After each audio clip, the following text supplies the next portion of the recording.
Le gouvernement de Scott Moe l'avait promis et c'est maintenant chose faite. Il n'y a plus de taxation sur le carbone, sur le chauffage en Saskatchewan. Mais concrètement, qu'est-ce que ça signifie pour vos factures? Une famille moyenne économisera environ 400 $ en 2024 selon la province. Mais certains sont plus dubitatifs en ce qui concerne le paiement de l'incitatif à agir pour le climat, ou le PIAC. C'est un rabais lié au système de tarification du carbone et que certaines familles de la province perçoivent du gouvernement fédéral. Pour Brett Dolter, qui est professeur d'économie à l'Université d'Ottawa, les familles les plus vulnérables y perdent car elles reçoivent plus d'argent de ce rabais qu'elles n'en paient en taxes carbone.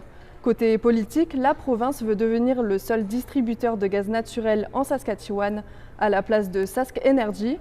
En fait, elle veut être la seule responsable en cas de répercussions, maintenant que la taxe carbone n'est plus perçue. Sauf que la province pourrait ne pas avoir de réponse d'Ottawa avant que la taxe carbone soit due. C'est ce qu'a expliqué hier à nos collègues de CBC Dustin Duncan, le ministre provincial chargé des grandes sociétés d'État comme Sask Power et Sask Energy. What we're trying to do is essentially shield anybody that works at Sask Energy of those consequences in the event that we decide not to remit the carbon tax. Again, we haven't made that decision whether to remit or not remit, but if that decision is made, it will be mine to make. Dustin Duncan affirme aussi être prêt à aller en prison pour ne pas avoir versé la taxe.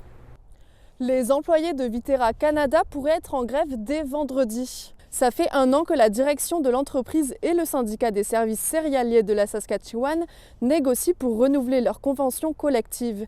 Des salaires plus équitables, un meilleur équilibre entre le travail et la vie personnelle et de meilleures conditions de travail, c'est ce que demande le syndicat.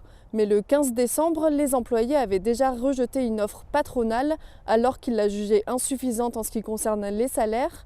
Le syndicat a donc émis un préavis de grève hier pour mettre la pression sur les négociations qui reprennent aujourd'hui et jusqu'à demain et pour espérer obtenir une convention collective équitable selon le syndicat.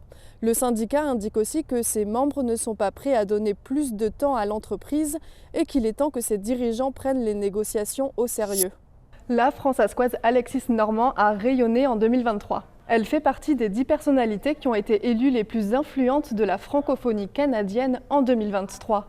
Le palmarès de Franco-Presse vise à mettre en valeur le travail des personnes dans la francophonie partout au pays. Et il faut dire que l'année a été bien chargée pour l'auteure, compositrice, interprète et réalisatrice françaiscoise. D'abord, son documentaire Assez French a reçu le prix du meilleur film franco-canadien au Rendez-vous Québec Cinéma. Elle a aussi sorti son 3e album, Mementos, qui évoque l'insécurité linguistique.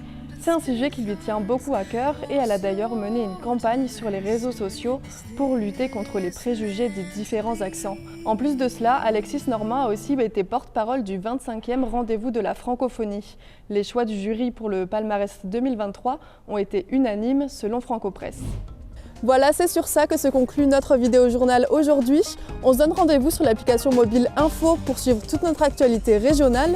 À demain!